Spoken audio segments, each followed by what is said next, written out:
السلام علیکم ورحمۃ اللہ تعالی وبرکاتہ۔ جامعہ رضویہ منظر اسلام کے آن لائن درس میں آپ کا خیر مقدم ہے۔ آئیے کھولتے ہیں اپنی کتاب شرح جامی صفحہ نمبر 8۔ شروع کرتے ہیں بحث مفردن کی۔ اس سے پہلے ہم کتاب کی عبارت پڑھتے ہیں، اس کے بعد اس کا مطلب سمجھتے ہیں۔ آئیے پہلے عبارت شروع کرتے ہیں۔ بسم اللہ الرحمن الرحیم۔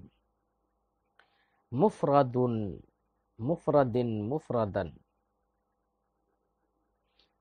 وهو إما مجرور على أنه صفة لمعنى ومعناه حينئذ ما لا يدل جزء لفظه على جزئه وفيه أنه يوهم أن اللفظ موضوع للمعنى المتصف بالإفراد والتركيب قبل الوضع وليس الأمر كذلك، فإن اتصاف المعنى بالإفراد والتركيب إنما هو بعد الوضع، فينبغي أن يرتكب فيه تجوز كما يرتكب في مثل من قتل قتيلا فله سلبه، أو مرفوع على أنه صفة لللفظ ومعناه حينئذ ما لا يدل جزءه على جزء معناه، ولا بد حينئذ من بيان نكتة في إيراد أحد الوصفين جملة فعلية والآخر مفردا، وكأن النكتة فيه التنبيه على تقدم الوضع على الإفراد حيث أتى بصيغة الماضي بخلاف الإفراد، وأما نصبه وإن لم يساعده رسم الخط فعلى أنه حال من المستكن في وضعه ومن المعنى فإنه مفعول به بواسطة اللام، ووجه صحته أن الوضع وإن كان مقدما على الإفراد بحسب الذات لكنه مقارن له بحسب الزمان، وهذا القدر كاف لصحة الحالية، وقيد الإفراد لإخراج المركبات مطلقا سواء كانت كلامية أو غير كلامية، فيخرج به عن حد الكلمة مثل الرجل وقائمة وبصر وأمثالها مما يدل جزء اللفظ منه على جزء المعنى، لكنه يعد لشدة الامتزاج واحدة وأعرب بإعراب واحد، وبقي مثل عبد الله علما داخلا فيه مع أنه معرب لفظة بإعرابين،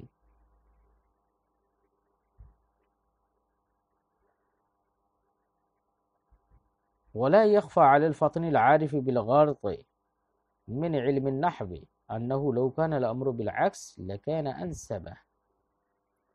پیارے بچوں، آپ نے عبارت سنی، آئیے ہم گفتگو شروع کرتے ہیں۔ صاحب قافیہ نے فرمایا الکلمۃ لفظ وضع لمعنى مفرد، یہ جو مفرد جو فرمایا، صاحب شرح جامی اس مفرد پر گفتگو کرتے ہیں اولاً اس کے اعراب کے اعتبار سے۔ آپ قافیہ میں دیکھیں گے کہ مفردن بھی لکھا ہوا ہے، یعنی تنوین و شکل ضمہ بھی ہے، تنوین و شکل کسرہ بھی ہے، مفردن، اور تنوین و شکل نصب بھی ہے، فتحہ بھی ہے، جیسے کہ مفردن، دو زبر دو زیر دو پیش، تینوں طرح کے اعراب ہیں۔ یہ کیوں؟ صاحب شرح جامی اس کو بتائیں گے۔ پہلے مفرد کی تعریف کرتے ہیں۔ پیارے بچوں، مفرد یہ افراد یفرد افراد باب فعل سے اس میں مفعول کا صیغہ ہے۔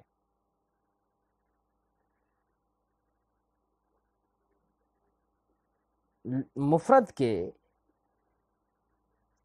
کی تعریف مفرد اصطلاح میں وہ لفظ ہے جس کے جز سے معنی کے جز پر دلالت کرنے کا قصد نہ کیا گیا ہو۔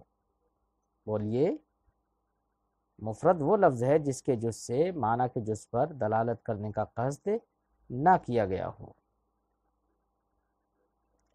یہ تو اصطلاح میں یہ تعریف ہے۔ مفرد کے کئی معنی ہیں۔ مفرد اسے بھی کہتے ہیں جو تثنیہ و جمع کے مقابلے میں ہو۔ مفرد اسے بھی کہتے ہیں جو مضاف و شبہ مضاف کے مقابلے میں ہو، مفرد اسے بھی کہتے ہیں جو جملہ کے مقابلے میں ہو، اور مفرد اسے بھی کہتے ہیں کہ لفظ کا جز معنی کے جز پر دلالت نہ کرے، یا جس کے لفظ کے جز کی دلالت معنی کے جز پر مقصود نہ ہو۔ یہاں پر صاحب کافیہ کی عبارت میں مفردن سے مراد یہی آخری معنی ہے۔ مفردن مفردن مفردن، صاحب شرح جامی فرماتے ہیں وہو اما مجرور، یہ مفردن یہ مجرور یا تو مجرور ہے، اما کہہ کر اشارہ کر دیا اس بات کی طرف، مفردن یعنی اس کے علاوہ اور بھی احتمالات ہیں جس کو بیان کریں گے صاحب شرح جامی۔ فرماتے ہیں یا تو مجرور ہے، اب مجرور ہے تو مجرور کیوں ہوگا؟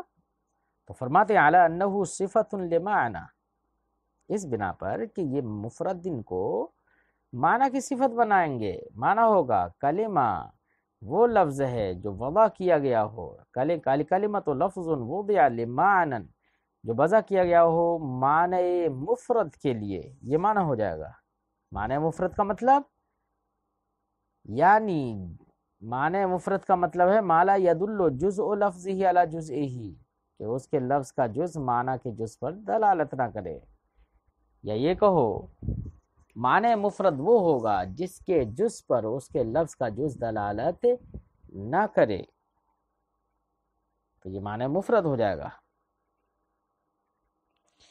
لیکن پیارے بچوں اس میں ایک وہم ہو سکتا ہے،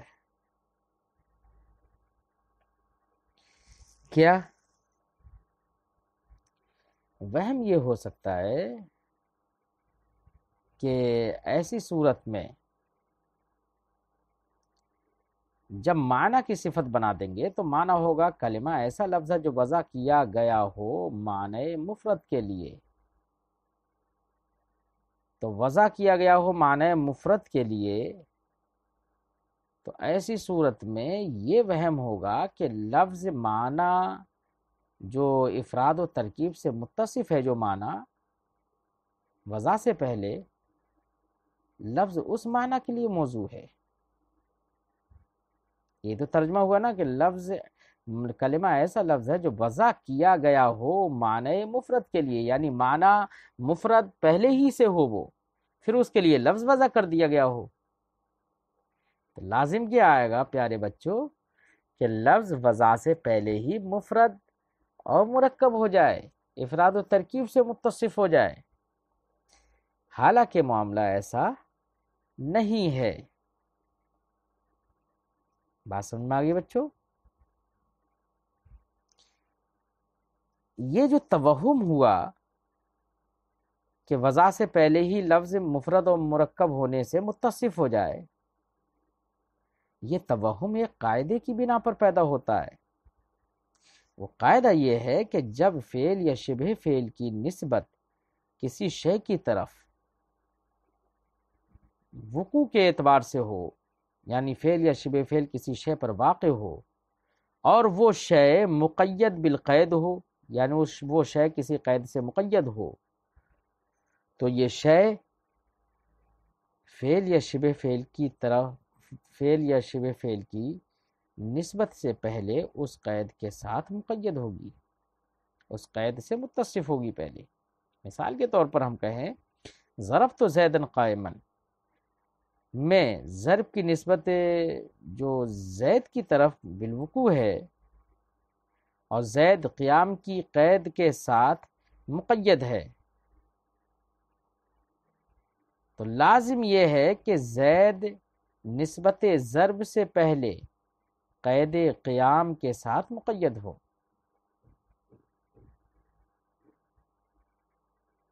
لہذا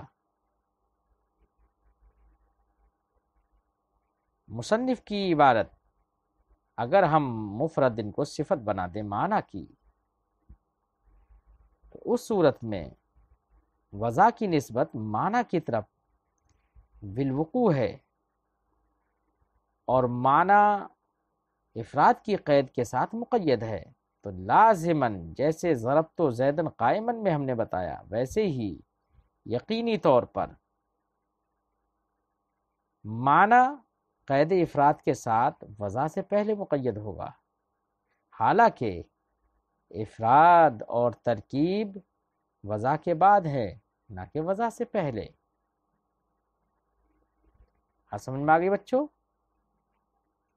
یہ توہم ہو سکتا ہے فوراً، اسی کو صاحب شرح جامی فرماتے ہیں وفیہ، صفت معنی کی بنانے کی صورت میں یہ وہم ہوگا، انہ یوہم، یہ صفت معنی کی صفت اگر مفرد کو بنا دیں گے تو یہ وہم ڈالے گا ان لفظ موضوع للمعنی المتصفی بالافراد والترکیب قبل الوضع، کہ لفظ موضوع ہو اس معنی کے لیے جو معنی افراد و ترکیب سے وضع سے پہلے ہی متصف ہوتا ہے۔ ولیس الامر کذالک، حالانکہ معاملہ ایسا نہیں ہے، کیونکہ افراد و ترکیب سے اتصاف وضع کے بعد ہوتا ہے، وضع سے پہلے نہیں، اور یہاں پر وہم یہی لازم آئے گا، یہی توہم ہوگا۔ وجہ سمجھ میں آگئی بچوں؟ فرماتے ہیں معاملہ ایسا کیوں نہیں ہے، فإن اتصاف المعنى بالافراد والترکیب، کیونکہ معنی کا اتصاف افراد و ترکیب سے انما ہوا بعد الوضع، وہ وضع کے بعد ہوتا ہے، فینبغی ان یرتکب فیہ تجوز، یہاں سے صاحب شرح جامی اس توہم کا جواب دیتے ہیں کہ اگر ہم مفرد ان کو معنی کی صفت بنا دیتے ہیں تو یہ توہم ہوگا، لیکن جواب یہ ہوگا کہ بات تو صحیح ہے آپ کا اعتراض تو بجا ہے، مگر ہم نے معنی کو جو مفرد کہہ دیا وہ مایعول کے اعتبار سے یعنی مجاز کے اعتبار سے ابھی مفرد ہے نہیں، لیکن جب وضع ہوگی نا تو دو حال سے خالی نہیں ہوگا، وہ یقینی طور پر یا تو مفرد ہوگا یا مرکب ہوگا، تو بعد میں یقینی طور پر دونوں حالتوں میں سے کسی ایک حالت سے ضرور اس کو متصف ہونا ہے، تو اس لیے اس کا ہونا یقینی تھا، اس لیے اس کو پہلے ہی سے مایعول کے اعتبار سے اسے مفرد کہہ دیا گیا ہے۔ تو یہی ہے تجوز کا مطلب، یعنی مجازن اس کو، ابھی وہ مفرد نہیں ہے لیکن مجازن اس کو مفرد کہہ دیا گیا ہے مایعول کے اعتبار سے۔ یہ بالکل ایسے ہی ہے جیسے کہ نبی کریم صلی اللہ علیہ وسلم کے فرمان میں سرکار نے فرمایا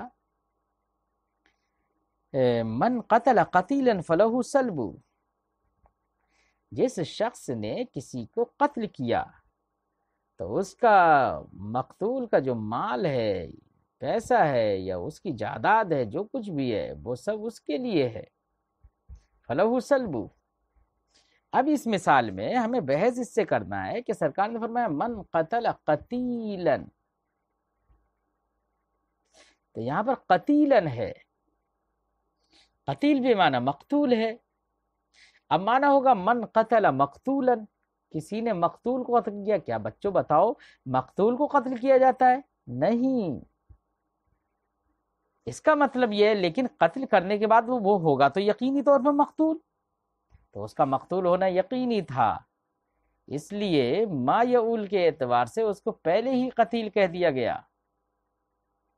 جیسے یہاں پر تجوز ہے ویسے ہی مفردن میں بھی تجوز ہو جائے گا۔ جواب سن میں آ گیا بچوں؟ جی چلیے ترجمہ لگاتے ہیں جواب کا۔ فرماتے ہیں فینبغی، تو مناسب یہ ہے یرتکب فیہ، کہ مفردن کے اندر ارتکاب کیا جائے تجوز، کس کا؟ تجوز کا، مجاز کا، کما یرتکب فی مثل من قتل قتیلا فلہ سلب، جیسے کہ من قتل قتیلا فلہ سلب جیسی مثالوں میں ارتکاب تجوز کیا گیا ہے۔ بات سمجھ میں آ گئی نا بچوں؟ اچھا، اب صاحب شرح جامی ایک اور شق بیان کرتے ہیں کہ مفردن کی تو گفتگو ہو گئی، مفردن کی شق بیان کرتے ہیں کہ یعنی اس پر رفع بھی جائز ہے، او مرفوع، یا یہ مفردن مرفوع ہے۔ اگر ہم مرفوع مانیں گے تو ایسی صورت میں، مرفوع ماننے کی صورت میں بچوں یہ صفت بنے گا لفظ کی. کس کی صفت بنے گا؟ لفظ کی صفت بنے گا. تو معنی ہوگا کلمہ ایسا لفظ ہے، ایسا لفظ مفرد ہے، یہ معنی ہوگا. کلمہ ایسا لفظ مفرد ہے جو وضع کیا گیا ہو معنی کے لیے. لفظ مفرد ہے تو لفظ مفرد کسے کہیں گے؟ لفظ مفرد وہ ہوگا جس کا جز معنی کے جز پر دلالت نہ کرے. تو اب یہ معنی ہوگا. سمجھ میں آ گئی بچوں؟ فرماتے ہیں اور مرفوع، دوسری شق یہ ہے کہ یہ مفرد مرفوع ہو علی انہ صفت لللفظ، اس بنا پر کہ وہ لفظ کی صفت ہو. ومعنی ہو، لفظ کی صفت بنانے کی صورت میں صاحب قافیہ کے قول کا معنی ہوگا ما لا يدل جزءه علی جزء معنی ہے، کہ لفظ مفرد وہ ہوگا جس کا جز معنی کے جز پر دلالت نہ کرے. اگر مرفوع مفرد کو لفظ کی صفت بنا دیا جائے تو پیارے بچوں لفظ کی اب دو صفتیں ہو گئیں. کتنی صفتیں ہو گئیں؟ دو صفتیں ہو گئیں. ایک لفظ کی صفت ہے وضع اور دوسری صفت ہو گئی مفرد. صاحب قافیہ کی عبارت دیکھیے ایک بار، الکلمۃ لفظ وضع لمعنی مفرد. مفرد کو بھی صفت بنا دیا کس کی؟ آپ نے لفظ کی. اور وضع بھی صفت کس کی ہے؟ لفظ کی. تو لفظ کی کتنی صفتیں ہو گئیں؟ دو صفتیں ہو گئیں. پیارے بچوں دو صفتیں صاحب قافیہ نے لفظ کی ذکر کی، ان میں صفت اول جو ہے وہ وضع ہے، جو کہ صیغہ ماضی سے اس کو تعبیر کیا ہے. لفظ موضوع نہیں کہا بلکہ لفظ وضع کہہ دیا صیغہ ماضی کے ساتھ. اور دوسری صفت مفرد ہے. تو صاحب قافیہ کے اپنے طرز بیان سے کہ صاحب قافیہ نے دو صفتیں ذکر کی لفظ کی، اور دو صفتوں میں سے وضع جو صفت ہے اس کو مقدم کیا، صیغہ ماضی سے بھی اسے پیش کیا جو زمانے ماضی پر دلالت کرتا ہے. یہ دو صفتیں ذکر کی تو صاحب قافیہ اس کا الٹا بھی تو کر سکتے تھے کہ وضع کو بعد میں ذکر کرتے اور مفرد ان کو پہلے ذکر کر دیتے. لفظ مفرد وضع لمعنی، ایسا بھی تو کر سکتے تھے، لیکن ایسا نہیں کیا. کیوں نہیں کیا؟ اس میں نکتہ کیا ہے؟ صاحب شرح جامی فرماتے ہیں کہ اس میں ایک نکتہ ہے، ایک باریکی ہے اور ایک خوبی ہے صاحب قافیہ کی. وہ یہ کہ وضع جو صفت تھی اس کو مقدم کیا اور صیغہ ماضی کے ساتھ اسے پیش کیا، اس بات کی طرف اشارہ کرنے کے لیے کہ لوگ یہ سمجھ جائیں کہ افراد و ترکیب بعد میں ہوتا ہے اور وضع پہلے ہوتی ہے، وضع مقدم ہوتی ہے افراد و ترکیب پر. اس لیے صاحب قافیہ نے جو صفت وضع تھی، اس صفت لفظ کی صفت وضع تھی، اس کو مقدم کر کے صیغہ ماضی سے پیش کر دیا. بات سمجھ میں آ گئی؟ نکتہ سمجھ میں آ گیا؟ تو صاحب شرح جامی وہ نکتہ بتا رہے ہیں کہ جگہ اگر اس کو مفرد مرفوع پڑھے، لفظ کی صفت بنائیں، تو یہاں پر ایک نکتہ بیان کرنے کی ضرورت ہے. فرماتے ہیں وَلَا بُدَّ حِينَئِذٍ مِّن بَيَانِ نُکْتَةٍ، یہاں پر ایک باریکی بیان کرنے کی ضرورت ہے. کس سلسلے میں؟ فی اراد احد الوصفین، دو وصفوں میں سے، لفظ کی دو صفتوں میں سے ایک کو جملہ فعلیہ پیش کرنے میں اور دوسرے کو مفرد پیش کرنے میں. کہ ایک صفت لفظ کی جملہ فعلیہ ہے وضع اور دوسری صفت مفرد ہے، تو ان کے پیش کرنے میں جو نکتہ و باریکی ہے اس کو بیان کر دینا ضروری ہے. فرماتے ہیں باریکی ہے کیا؟ فرماتے ہیں وَكَانَتِ وَكَأَنَّ النُّكْتَةَ فِيهِ التَّنبِيهُ عَلَى تَقَدُّمِ الْوَضْعِ عَلَى الْإِفْرَادِ، گویا کہ اس عبارت میں باریکی اور نکتہ اور صفت وضع کو مقدم کرنا مفرد پر، اس میں باریکی اور نکتہ یہ ہے وہ یہ ہے کہ تنبیہ کرنا ہے اس بات پر کہ وضع مقدم ہوتی ہے افراد پر. حیث اتی بصیغۃ الماضی، اسی وجہ سے صاحب قافیہ وضع کو صیغہ ماضی کے ساتھ لے کر آئے برخلاف افراد کے. اس کو ماضی کے ساتھ نہیں لے کر آئے۔ اما نصبو، رہا اس کا منصوب ہونا، یعنی مفردن پڑھنا۔ پیارے بچوں، منصوب پڑھنا رسم الخط اس کی موافقت تو نہیں کرتا ہے، کیونکہ مفردن نہ ہی معرب باللام ہے، نہ ہی غیر منصرف ہے، نہ کوئی اور وجہ ہے۔ تو صاحب کتاب کو نے جو لکھا ہے اس کے آگے الف نہیں لکھا، اس لیے رسم الخط موافقت نہیں کرتا ہے نصب کی، لیکن پھر بھی مفردن پڑھ سکتے ہیں منصوب سے۔ اگرچہ موافقت نہیں کرتا، موافقت کرتا اس لیے نہیں ہے کیونکہ یہاں پر الف لکھنا لازمی نہیں ہے۔ کیوں؟ الف لکھنا منصوب کے ساتھ اس وقت ضروری ہوتا ہے جہاں پر دوسرا کوئی احتمال نہ ہو۔ یہاں پر چونکہ رفع اور جر کا بھی احتمال ہے، اس لیے اس احتمال کے پیش نظر صاحب کافیہ نے اس کے آگے الف نہیں لکھا مفردن، ورنہ الف لکھا جاتا۔ اسی کو الف نہیں لکھا ہے، اسی کو صاحب شرح جامی فرماتے ہیں کہ نصب والی صورت کی موافقت رسم الخط نہیں کرتا ہے۔ فرماتے ہیں وَإِن لَمْ يُسَاعِدْهُ رسم الخط، اگرچہ نصب والی صورت کی موافقت رسم الخط نہیں کرتا، لیکن اگر پھر بھی اس کو نصب پڑھے، میں نے بتایا کہ نصب تو پڑھ سکتے ہیں نا، رسم الخط کی موافقت نہیں کر رہا ہے رسم الخط، اس کی وجہ یہ ہے کہ یہاں پر ضروری نہیں ہے کہ الف لائے۔ کیوں؟ اس لیے کہ احتمال آخر بھی ہے یہاں پر، رفع و جر کا بھی، اس لیے الف نہیں لائے۔ بہرحال اگر اسے منصوب پڑھیں گے تو یہ ہوگا کیا؟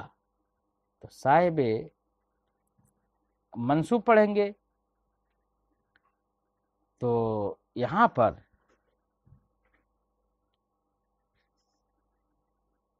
ایک اعتراض ہوگا۔ پہلے ہم اعتراض ذکر کریں اور پھر صاحب شرح جامی کی عبارت کو دیکھیں گے۔ سوال اور اعتراض یہ ہوگا کہ مفردن یہ کس سے منصوب ہوگا، تو کس بنا پر؟ اگر یہ معنی سے حال ہو، کس سے حال ہو؟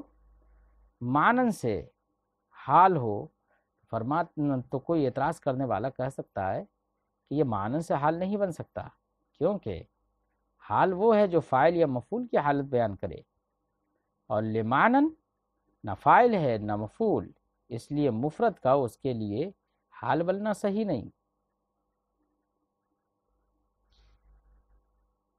اس کا جواب صاحب شرح جامی نے دے دیا ہے۔ جواب کا خلاصہ بچوں یہ ہے کہ مفعول دو قسم کا ہوتا ہے، ایک ہوتا ہے مفعول بالذات اور ایک ہوتا ہے مفعول بالواسطہ۔ یہ معنن مفعول ہے، اگرچہ لام جارہ اس پر داخل ہے، لیکن یہ مفعول اگرچہ بالذات نہیں ہے لیکن مفعول بالواسطہ ہے۔ یہاں پر لام کے واسطے سے وہ مفعول ہے، جب لام کے واسطے سے جب وہ مفعول ہے تو اب مفردن کا مانن سے حال واقع ہونا درست ہو جائے گا۔ ایک صورت تو یہ ہے منصوب پڑھنے کی کہ مانن سے حال مان لیا جائے، اور ایک دوسری صورت یہ ہے کہ وضع کی ضمیر سے حال بنا دیا جائے۔ کس سے؟ وضع میں جو ضمیر مستتر ہے اس ضمیر سے حال بنایا جائے۔ لیکن اس پر بھی ایک اعتراض ہوگا بچوں۔ اعتراض یہ ہوگا کہ مفرد جب وضع کی ضمیر سے حال ہو تو منصوب ہوگا، تو اس صورت میں مفرد منصوب منون کے آخر میں الف لکھا جاتا ہے، جبکہ یہاں الف نہیں ہے۔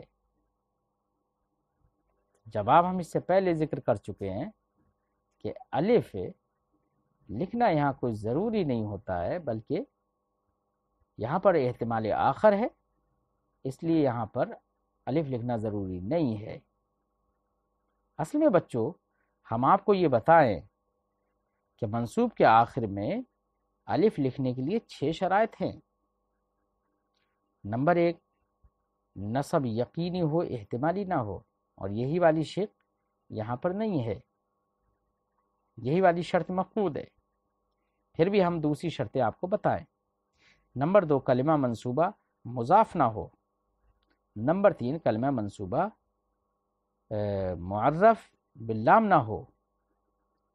نمبر 4، کلمہ منصوبہ غیر منصرف نہ ہو۔ نمبر 5، کلمہ منصوبہ کے آخر میں تائے تانیث مدورہ نہ ہو۔ نمبر 6، کلمہ منصوبہ کے آخر میں الف مقصورہ نہ ہو جو یا سے بدل کر آیا ہو۔ تو شرط اول ہی مفقود ہے نا۔ جواب سمجھ میں آ گیا بچوں؟ صاحب شرح جامی کی اب عبارت دیکھتے ہیں۔ انہی اعتراضوں کا جواب دینے کے لیے صاحب شرح جامی نے یہ عبارت پیش کی۔ فرمایا منصوب ہونے کی صورت میں اگرچہ رسم الخط اس کی موافقت نہیں کرتا ہے، فعلی انہ حال من المستقل، لیکن منصوب پڑھیں گے تو اس بنا پر وہ حال ہوگا جو وضع میں جو ضمیر مستقن ہے اس مستقن سے، اور من المعنی یہ حال ہوگا کس سے؟ معنی سے۔ تو وضع کی ضمیر سے حال مانے تو یہ اعتراض ہو رہا تھا کہ پھر الف آنا چاہیے تھا مفردن، جواب ہم نے دے دیا۔ اور اگر معنی سے حال مانے تو اعتراض ہو رہا تھا کہ مفعول سے حال ہوتا ہے یا فاعل سے ہوتا ہے، جبکہ معنی نہ فاعل ہے نہ مفعول ہے، تو اس کا جواب دیتے ہیں۔ ہم نے بھی جواب ذکر کر دیا۔ فإنہ، فرماتے ہیں صاحب شرجامی، فإنہ جواب دیتے ہوئے فرماتے ہیں فإنہ مفعول بہ بواسطۃ اللام، معنی یہ مفعول بھی ہے لام کے واسطے سے، یعنی مفعول دو قسم کا ہوتا ہے، کیونکہ مفعول بالذات اور دوسرا مفعول بالواسطہ۔ اب ایک اعتراض اور ہو سکتا ہے، اعتراض یہ ہو سکتا ہے کہ جب معنی سے حال مانے تو معنی ہوگا کلمہ ایسا لفظ ہے جو وضع کیا گیا ہو معنی کے لیے اس حال میں کہ وہ معنی مفرد ہو۔ پیارے بچوں، افراد مفرد ہونا یہ کسی بھی لفظ کے اندر بالذات ہوتا ہے اور معنی کے اندر اس کے تابع ہو کر ہوتا ہے۔ تو مفرد ہونا تو وضع کے بعد ہوتا ہے۔ اب اگر معنی سے حال مانے تو معنی ہوگا کہ وہ معنی مفرد ہو، اس حال میں کہ وہ معنی مفرد ہو، تو معنی کا مفرد ہونا بعد میں ہوگا اور وضع اس سے پہلے ہوگی۔ تو یہاں پر حال کا زمانہ ذوالحال کے زمانے کے مقارن نہیں رہے گا۔ یہاں پر حال اور ذوالحال دونوں الگ الگ ہو گئے۔ کیوں؟ اس لیے کہ وضع افراد پر مقدم ہوتی ہے، تو وضع للمعنی جب پایا جائے گا تو اس وقت میں مفرد ہونا نہیں پایا جائے گا۔ تو یہاں پر وضع افراد پر جب مقدم ہوتی ہے تو یہاں پر اس کا حال ہونا کیسے درست ہو جائے گا، جبکہ دونوں کا اقتران ہونا چاہیے، دونوں کا زمانہ ایک ہونا چاہیے حال اور ذوالحال کا، اور یہاں پر دونوں کا زمانہ ایک نہیں ہو پا رہا ہے۔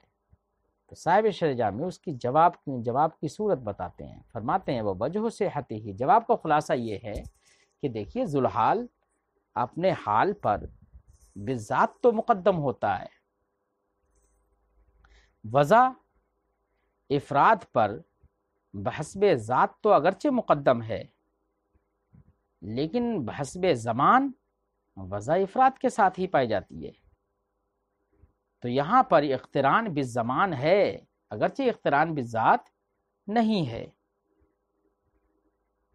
کہ وضع ذات کے اعتبار سے افراد و ترکیب سے مقدم ہوتی ہے، لیکن زمانے کے اعتبار سے دونوں مقترن ہوتی ہیں، کہ لفظ جب معنی معنی کے لیے موضوع ہوگا تو اسی وضع کے زمانے ہی میں وہ یا تو مفرد ہوگا یا مرکب ہوگا، اس لیے اقتران بالزمان ہے، اور حال کے بننے کے لیے یہی اقتران بالزمان ہی کافی ہوتا ہے۔ فرماتے ہیں وہ وجہ صحت ہی، اس کا حال بننا صحیح ہے، اس صحت کی وجہ یہ ہے کہ ان الوضع وان کان مقدما علی الافراد، کہ وضع اگرچہ افراد پر مقدم ہے بحسب الذات لیکنہ مقارن له بحسب الزمان، لیکن وہ اس کی مقارن ہے بحسب الزمان، وهذا القدر کاف لصحت الحالیہ، حال بننے کے لیے، حال کے صحت کے لیے یہی قدر کافی ہے۔ بہرحال مفرد کی قید تو لگا دی نا، یہ مفرد کی قید صاحب شرح جامی فرماتے ہیں مرکبات کو خارج کرنے کے لیے ہے۔ کس کو خارج کرنے کے لیے؟ تو مانا ہوگا کلمہ ایسا لفظ مفرد ہے یا ایسا لفظ ہے جو معنی مفرد کے لیے موضوع ہو، تو مفرد کی قید لگ گئی تو مرکبات اس سے خارج ہو گئے۔ اسی لیے صاحب شرح جامی فرماتے ہیں وقید الافراد لاخراج المرکبات، افراد کی قید مرکبات کو خارج کرنے کے لیے ہے۔ اس کو خارج کرنے کے لیے ہے، مفردات کو خارج کرنے کے لیے ہے۔ تو اب کلمے کی تعریف یہ ہوئی کلمہ ایسا لفظ ہے جو وضع کیا گیا ہو معنی مفرد کے لیے، یعنی جس کا جز معنی کے جز پر دلالت نہ کرے۔ اب یہاں پر مرکبات تو سب کے سب خارج ہو گئے نا، جیسے زید قائم کو اب کلمہ نہیں کہیں گے کیونکہ وہ مرکب ہے۔ سمجھ میں بات آ گئی بچوں؟ اب یہاں پر ایک اعتراض ہو سکتا ہے، کوئی یہ کہہ سکتا ہے کہ یہ تعریف کلمہ کی جو یہ تعریف ہے یہ جامع نہیں، کیونکہ الرجل قائمۃ بصری کلمہ کی تعریف سے خارج ہو گئے، کیونکہ کلمہ وہ تھا کہ جو لفظ مفرد کو کہتے تھے جو معنی پر دلالت کرے، یا ایسے لفظ کو کہتے تھے جو معنی مفرد پر دلالت کرے، یعنی لفظ کا جز معنی کے جز پر دلالت نہیں کرتا ہوگا وہاں پر۔ تو کلمہ کی تعریف سے الرجل قائمۃ بصری جیسے الفاظ خارج ہو گئے، کیونکہ ان میں سے ہر ایک کے لفظ کا جز معنی کے جز پر دلالت کرتا ہے۔ کہ الف لام الرجل میں تعریف پر دلالت کر رہا ہے، اور رجل اپنے معنی اس ذات پر دلالت کر رہا ہے جس کے اندر رجولیت ہو۔ اسی طرح قائمۃ میں قائم قیام پر دلالت کر رہا ہے، اور تانیث پر دلالت کر رہی ہے۔ بصری میں بصر یہ جگہ پر دلالت کر رہا ہے، اور یا نسبت پر دلالت کر رہی ہے۔ تو ہر ایک لفظ کا جز معنی کے جز پر دلالت کر رہا ہے، حالانکہ ان میں سے ہر ایک کلمہ واحدہ ہے، ہر ایک کلمہ واحدہ ہے، کیونکہ ان تینوں میں سے ہر ایک کو ایک ایک اعراب دیا گیا ہے۔ ایسا نہیں کہ الف لام کو الگ اعراب دیا گیا ہو اور رجل کو الگ اعراب دیا گیا ہو۔ تو کلمہ کی تعریف سے یہ جیسے الفاظ خارج ہو گئے، جبکہ یہ کیا ہونا چاہیے؟ کلمہ ہونا چاہیے، اور کلمہ کی تعریف سے یہ خارج ہو گئے کیونکہ ان کا لفظ کا جز معنی کے جز پر دلالت کرتا ہے۔ بات سمجھ میں آ گئی بچوں؟ جواب بھی ہم ذکر پہلے کر دیتے ہیں۔ جواب کا خلاصہ یہ ہے الرجل قائمۃ بصری وغیرہ، اگر یہ کلمہ کی تعریف سے خارج ہو گئے، نکل جائیں گے، تو اس میں کوئی قباحت نہیں۔ کیونکہ یہ حقیقت میں کلمہ ہی نہیں ہے۔ کلمہ کیوں نہیں ہے؟ اس لیے کہ لفظ کا جز معنی کے جز پر دلالت کر رہا ہے۔ اور رہی آپ کا یہ کہنا کہ ان کو اعراب ایک آتا ہے، تو اعراب جو ایک آتا ہے، تو جہاں یہ اعراب کی بات ہے تو وحدت اعراب تو یہ وحدت کلمہ کو مستلزم نہیں ہے کہ اعراب ایک ہے تو اس کا مطلب یہ ہے کہ کلمہ ایک ہے. وہ یہاں پر اعراب کی وحدت جو ہے وہ شدت امتزاج کی وجہ سے ہے.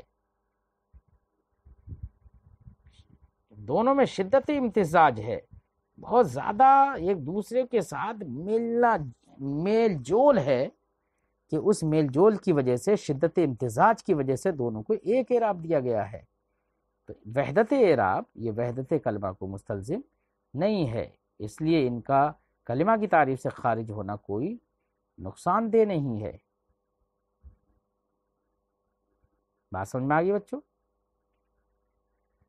اسی کو صاحب شرح جامی نے فرمایا وقید الافراد لاخراج المرکبات مطلقا،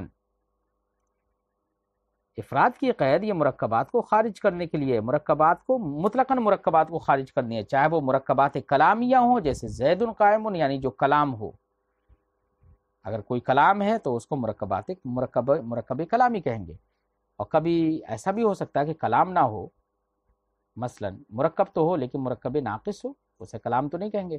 مرکبات کلامیہ ہوں یا مرکبات غیر کلامیہ ہوں، سب خارج ہو جائیں گے.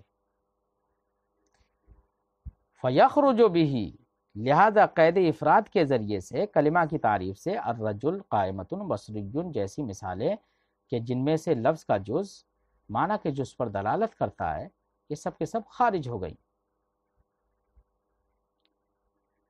اب آپ نے وہ جو کہا تھا نا کہ ان کو اعراب بھی ایک دیا جاتا ہے، یہ تو ایک ہی کلمہ ہے تو ان کو خارج نہیں کرنا چاہیے. تو اس کا صاحب شرح جامی جواب دیتے ہیں لیکنہ یعد لشدت الامتزاج واحدۃ، لیکن شدت امتزاج کی وجہ سے ان کو کلمہ واحدہ شمار کیا جاتا ہے، اور وَأُعْرِبَ بِإِعْرَابٍ واحد، اور ان کو ایک ہی اعراب دے دیا جاتا ہے. تو یہاں پر صاحب شرح جامی نے اعتراض کا جواب دیا کہ تعریف جامع نہیں رہی تھی. اعتراض کیا تھا کہ کلمہ کی تعریف جامع نہیں رہی. جواب دیا کہ نہیں، جامع ہے، اور قائمۃ بصری اور الرجل جیسے الفاظ خارج ہو گئے، کلمات خارج ہو گئے تو اس سے کوئی مضائقہ نہیں، کیونکہ ان کے لفظ کا جز معنی کے جز پر دلالت کرتا ہے. آج کی گفتگو یہیں پر ہم ختم کرتے ہیں بچوں. ٹھیک ہے، السلام علیکم ورحمۃ اللہ تعالی وبرکاتہ.